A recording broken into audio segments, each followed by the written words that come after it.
Hi, I'm your indie fantasy author, Melinda Kucsera, and I'm back, but today I'm not going to read a chapter from Cursebreaker Enchanted. I'm going to read a chapter from Rogue Ranger, which is my latest release that just came out on March 10th. But first, let's back up for a second. The first book in the Robin of Larkspur series is called Hunter's Night, and the second book is Rogue Night. Hunter's Night is on sale for 99 cents right now, so you can pick it up and check it out. And Rogue Knight, I think, is $2.99. So all that said, let's get to Rogue Ranger. What is Rogue Ranger actually about? A mother's love knows no bounds, but the enchanted forest is unforgiving. There are 3 rules she can't break. Start no fires, carry no weapons, and do no harm, or die. Robin must save her daughter while keeping the rules of the forest, despite being harried by shapeshifters who want something from her. With the help of a powerful mage and his enigmatic companion, they face tests that push them to the brink, but one of them is not who they seem. Will they triumph over the forest rules and the evil that seeks to destroy them, or succumb to its power and turn against each other? Dive into this epic fantasy adventure and find out. And that's just what we're going to do right now. Chapter 1, Betrayed. Midnight tomorrow. Snow crunched under her boots, but it was the only sound since the wind had calmed down to a breeze that stirred the bare branches overhead. Robin rounded yet another giant tree in the enchanted forest and stopped when undisturbed snow stretched on before her. Shade, where are you? And where was Sarn? I never should have let Shade carry him. I should have made a sled and dragged him with me. But time was her enemy, and Shade had picked up the lean mage like he weighed nothing at all after Sarn blacked out from too much magicking. As much as it galled her to admit it, she couldn't have done that. I'm where I should be, beside my angel. Shade's voice seemed to come from everywhere at once, and it gave the word angel special emphasis. Sarn was handsome and powerful, and his eyes glowed, but that wasn't why Shade called him an angel. There was something about Sarn that made her want to wrap him in wool and stuff him in a vault where he'd be safe. I need to stop thinking about him like he's a precious jewel that I need to guard. Robin cursed. He doesn't belong to you. Sarn promised to help me find my daughter. She pivoted, but couldn't spot Shade even after baiting them. Where did Shade take Sarn? That enigma couldn't hide him for long. Sarn had a lot of magic, and green light leaked out of his eyes even when he closed them. But there was no green glow above her. Sarn must be here somewhere. I must find him. He could freeze to death, since mages were just as susceptible to the cold as everyone else. Robin doubted Shade was doing anything to prevent that. I wish Sarn wasn't so damned attractive. He was complicating what should be a straightforward rescue mission. Worse still, that mage reminded Robin of her father, and that should have iced her attraction, but it just made her want to throw him over her shoulder like a spoil of war and carry him off. I could earn a good living with a mage on my arm. Robin tucked that thought away for later. After all, she still needed to earn a living after she saved her daughter. Magic might be illegal in the cities, but everywhere else in this country, people coveted it. You don't deserve his help. I tried to stop him from volunteering, but my angel has a big heart. Shade's voice definitely came from above. How could Shade climb a tree while carrying Sarn when the lowest branches were hundreds of feet above their heads? Who was Shade? But you failed, and he promised me. Robin circled the tree where Shade's voice came from. If there was a gray blob perched in its branches, she couldn't tell in the dark. Shade's clothing blended too well with the night. Just to be safe, she unslung her bow case and quietly unlatched it. Part of her mind was already calculating the speed and direction of the breeze stirring the cold, damp air. Sarn's warning about the forest echoed in her mind. Remember their 3 rules. Start no fires, carry no weapons, do no harm. Robin closed the latches on her bow case. I won't risk it. She couldn't anger the forest, not when she didn't know where Sarn was. The trees could harm him by accident, since they covered the land so thickly here. I know, but I'm correcting that mistake. Shade said, and their voice came from everywhere again, pulling her out of her scattered thoughts. Oh, really? How's that going for you? Robin gripped her bow case. She could still swing it if Shade came at her. How will I fight the wild hunt to get my daughter back when the forest doesn't allow any violence under their boughs? A wolf howled, but she couldn't tell how far away it was. Where were those change wolves? She hadn't seen them since Sarn had started magicking, but he stopped shielding them when he passed out. Nothing stopped those wolves from attacking now. Robin glanced around. Where are those wolves? Something whizzed past her ear. What was that? Robin found an arrow buried point first in the snow, and the tree next to it shifted like a dreamer. Where did that arrow come from? Shade didn't bring anything with them when they left Mount Eredrin. Where could that arrow come from? Did a ranger try to shoot her? I never got a good look at the arrows the rangers of Mount Eredrin favor, so I don't know if this is one of theirs. Robin stayed low in case a second arrow followed the first. Where are you, Shade? Robin didn't see or hear them moving about anymore. A flash of movement made her turn. Did she just see a green glow over there? Robin waited, but it didn't appear again. A shadow rushed out of the darkness to her left and leaped at her. Robin threw her arm up to cover her head, and the wolf collided with it in a brilliant green flash that sent it flying into the darkness. A thread darkened and disintegrated as it fell from her wrist, but there was a dark thread lying on the ground near her foot already. At last, a lead! Robin crouched to examine it. The last time Shade had used their strange powers, they left behind black threads, just like the one squirming away from her in the snow. Are you returning to your master? Robin extended her gloved hand toward it, and it crawled away from her. What power do you hold? Was it enough to disappear like Shade did? What are you doing? Shade appeared next to her, but their arms were empty. Where's Sarn? Robin let her hand hover over the dark thread, inching toward Shade. Somewhere safe. Shade raised their hands. Can I believe that? Probably not, but Robin retracted her hands. The dark thread had merged with Shade's boot. He'd better be. I promised to watch out for him. No need. I won't let anyone harm him. Shade stuffed their hands into their pockets, and that should have made them less unnerving, not more so. Does that include you? Just the thought of someone trying to hurt Sarn made her blood boil. I need to calm down. I don't own him, but damn it, Robin wanted to. She'd never met anyone like him before, and gold coins kept dancing at the edge of her vision every time she thought of him and what people would pay for one of his spells. When did I become this mercenary? Robin tried to put all thoughts of the mage out of her mind. Are you sure about that? I see it in your eyes. You want him for his magic. You're like everyone else. You don't see his true worth. Shade pointed an accusatory finger at her. And you do? I've seen the way you look at him. You covet his magic too. Would you protect him even from yourself? Robin blinked when a snowflake landed in her eyes. When she opened them, Shade had vanished again. Where did they go this time? Shade? No answer. Why should they speak to her? Another arrow shot through the darkness. This time, it struck the ground inches from her boot, and the tree next to her shook, raining snow on her. Robin was on her own. Shade didn't care if she survived this encounter. At least I know where I stand. Robin touched the latches on her bow case, then stopped. The forest hadn't reacted when she'd used the magic threads to shove the wolf away, but it had reacted to the arrows. Maybe she should leave her bow in its case for now. Besides, the arrow hadn't hit her. Was it a warning shot? Where are you? Robin scanned the darkness beneath the boughs. He's mine, Shade said from behind her. Pain crashed into her head when she turned. Shade dropped something hard. It was probably a rock. She already had too many lying around. Robin collapsed on the snow as more snow fell on her. Above her head, branches rustled and swayed like dreamers, stretching after a long nap, but they didn't stab the earth in search of Shade to punish them for breaking their rules. Why did you hit me? We had an agreement. No, you had one with my angel, but your quest hurts him, and I can't allow that. He's precious to me. Ice-covered snow crunched nearby as Shade strode away. His son is missing too. Robin shouldn't have needed to point that out. Not to Shade, since they claimed they cared about Sarn.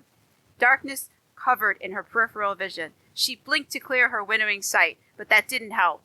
Is the boy his? She played so many games. I don't believe the boy is his. I hope you find your daughter. It's better if you find her without my angel. He won't fight, and you'll have to fight to get her back. What about his son? Robin fought the darkness overtaking her. She must stay conscious. This might be the most important conversation in her life. Yes, it's better if you go after your daughter alone. My angel gave you a direction, Shade said. Then silence blanketed the forest again as their footsteps faded. The enchanted trees would get him. She just needed to wait. Where was the archer? Robin listened but heard nothing. Not even the wind stirred the bare branches above. As the pain swept her into that starless darkness, she thought she heard the crunch of boots on snow and the creak of branches as they stabbed downward. I hope they kill Shade for breaking their rules. Someone was coming. Was Shade returning to finish her off? And that's where chapter 1 ends. So, really quick. So Robin, the main character of this book, she wanted me to start this book not at the actual beginning. So in Hunter's Night, her daughter is kidnapped in the very first chapter, and Robin is not a mage. She doesn't have any magic. I'll get to the magical threads in a minute because I know what you're thinking. You're like, but wait! There was a whole magical thing with the wolf getting thrown away. And you're right, but let me explain. So in the first book, in Hunter's Night, her daughter is kidnapped, but Robin doesn't have any magic. She has no mage with her. She has no way to track the people who took her daughter because they are not human and they do have magic. And they use their magic to completely obscure their tracks. So when she regains consciousness in their destroyed camp, there is snow, there is wind, there are trees and rocks, but there is no tracks, nothing for her to follow. And so she's got to figure out how to find her daughter, and to find the creatures that took her when she has no map, no magic, and no clues. So I won't go into detail. I'll leave you to read Hunter's Night, which is the first book. But she ultimately decides that she's one of her companions on that journey was wounded, and she's like, okay, I need to save my daughter. I need help. I need to get my companion some help. So that becomes her mission in the first book: get her companion help. And in doing so, hopefully she will find someone who can help her find her daughter. So that is book one. But also in book one, she then finds these magic threads. Anytime someone does use magic, there's these, not exactly a residue, but the magic that they use leaves behind these glowing threads. And they are attracted to her. At first, she can't figure out what to do with them. But in the second book, after she has reached civilization again, and she's actually at Mount Eregin, which, if you've been listening to earlier episodes in this podcast, you know that is where Sarn lives, and he is a mage. So let me back up a quick bit and explain where this falls sort of in the timeline of all of my books. So Cursebreaker Enchanted is the first book of the Cursebreaker series, and Cursebreaker Enchanted I consider it to be like the present moment of the series. So everything that happens before it is the past. Everything that happens after it, well, we're heading into the future. Hunter's Night and the sequels that follow it, which are Robin's origin story, that they happened before Enchanted. They happened about 3 to 4 years before it, so I consider them prequels. But they are their own separate series. Sarn is in it, and you get a lot of his perspective, but they're really supposed to be Robin's book. That doesn't stop Sarn from trying to take over the books, and I let him, and I shouldn't, because I really like writing about him. And that's on me, and Robin gets very upset about that, but anyways, I'm getting a little bit off topic. So in the sequel to Hunter's Night, which is now book 2, that is Rogue Night, Robin has to now, she's gotten to Mount Eredrin, she's gotten her friend help, and now she has to get herself help. She needs to find somebody, a mage, anybody who can help her find her daughter and track down the Wild Hunt. And so throughout that book, she eventually meets Sarn, convinces him to help her, and there's a lot of drama with that because he's a mage, but he's also got a sort of relationship with the mountain that he lives under, and the mountain itself does not want him to leave. So there's a whole thing with that, and she has to prove to the mountain that she will bring him back and it has to allow him to go, and she also has to convince the rangers that he works for to let him go. You don't really get it as much in Cursebreaker Enchanted, but Sarn really can't leave Mount Eredrin unless he gets permission.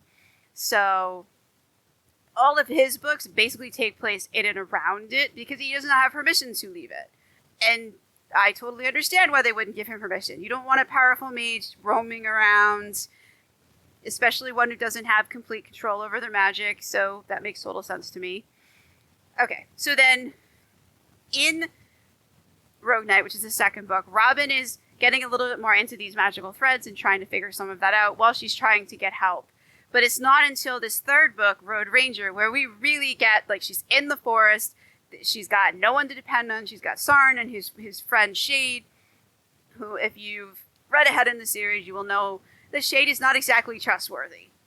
And so she's kind of relying on untrustworthy people. Sarn is trustworthy to a point, but his own son is missing, and that is his priority. His priority is to save his own son. If he can do that by helping her, he will do that. But if it ever comes down to having to, saving his son or saving her daughter, I am pretty sure he would save his son first, and then if he was able to help her afterwards, he would. Not that doesn't make him a bad person, it just makes, you would want to save your family first. I think we'd all make that same choice.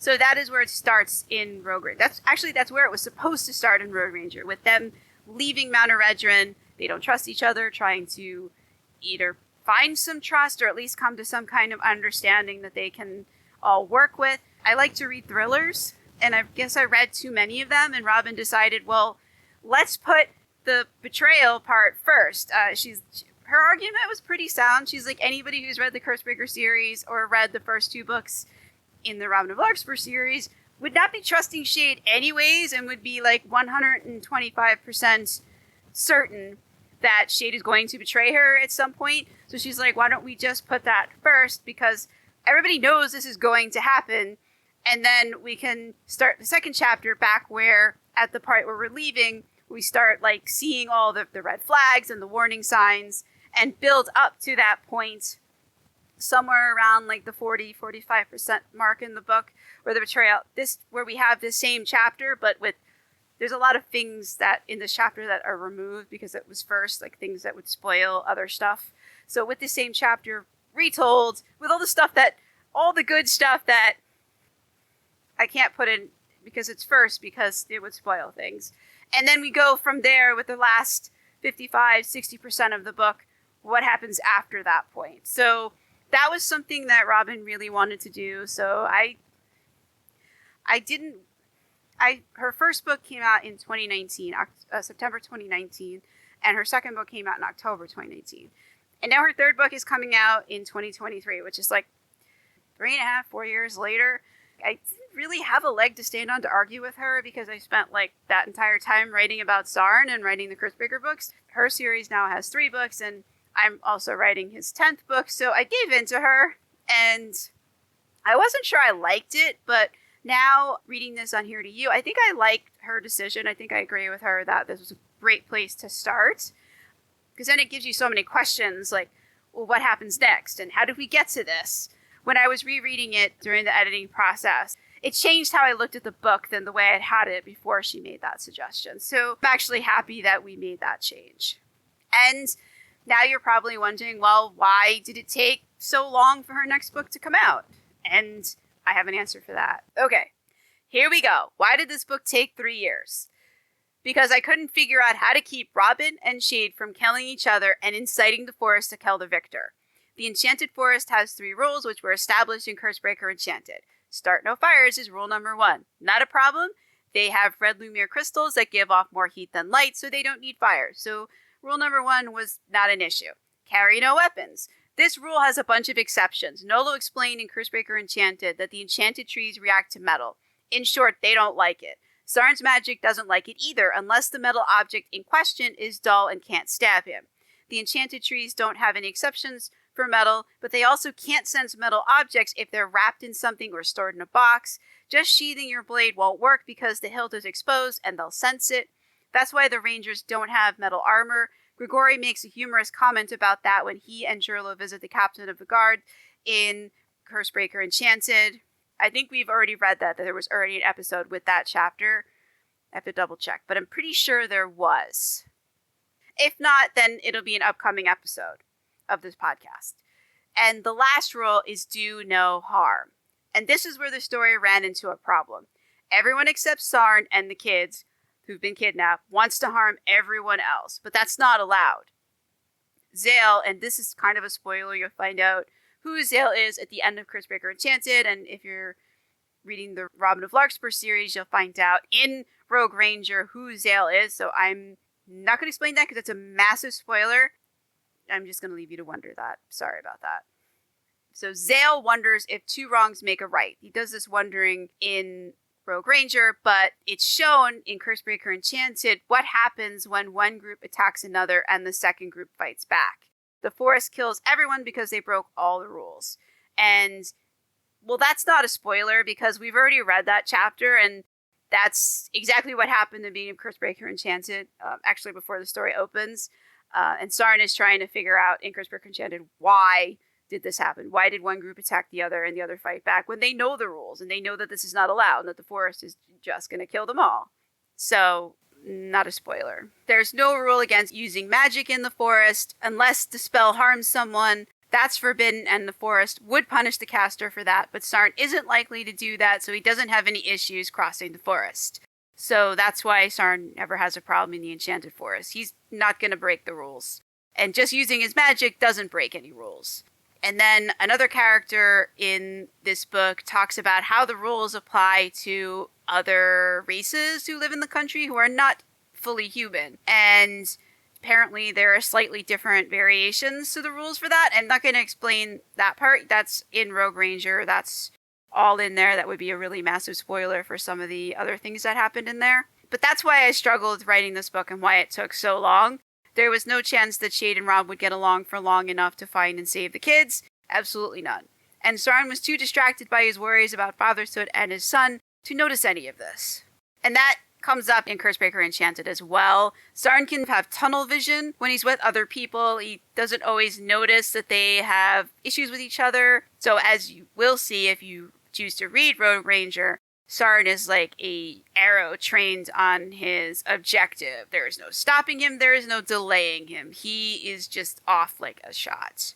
And he was the only character they knew would survive this book because he can shield. When he decides something, he won't let anything stop him, and he won't break the forest rules no matter what happens. He has enough magic to keep his companions from breaking it too until he passes out from overwork, underrest, and too much magic use. And what was he using magic on? Well, you'll have to read Rogue Ranger to find that out, because that's also a massive spoiler and I don't want to give it away. So it didn't take long once he fell unconscious for Shade and Robin to turn on each other. But they both need to survive without me reaching in to save them, and I need some way to get them back on track. But I also needed to deliver a satisfying story to you, and you may have come for the drama and for them betraying each other. So I had to turn them loose and let them go after each other since they wouldn't do anything else. The hardest part was keeping Sarn from taking over the book. Since it's not his book and he's supposed to be a supporting character, not the main character, I couldn't let him take over. I love writing his perspective. But the first 5 Robin of Larkspur books are prequels to the Cursebreaker series, and they're supposed to star a mother who's trying to save her daughter. So Robin had to be the main character, and that brought out a lot of interesting aspects to their shared world that we wouldn't have seen if this book was from Sarn's perspective. If you choose to read Rogue Ranger, I hope you enjoy it. And you'll see all the things that I couldn't talk about because I didn't want to spoil it. But the genesis of the idea for the Robin of Larkspur series, to explore what would happen if a child was abducted from a camp, and how would her mother, who has no magic at all, no trail to follow because magical creatures took her child and they used magic to escape, so there's no tracks, there's no trail, there's no sign of where they went.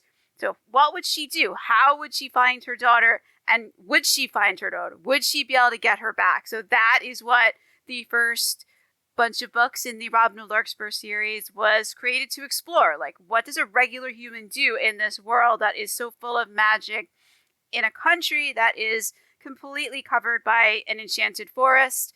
So I hope that you will choose to take a look at the Robin of Larkspur series. The first book, again, is Hunter's Knight, and the second book is Rogue Knight. The third book is Rogue Ranger, which came out on March 10th, 2023, which is my birthday.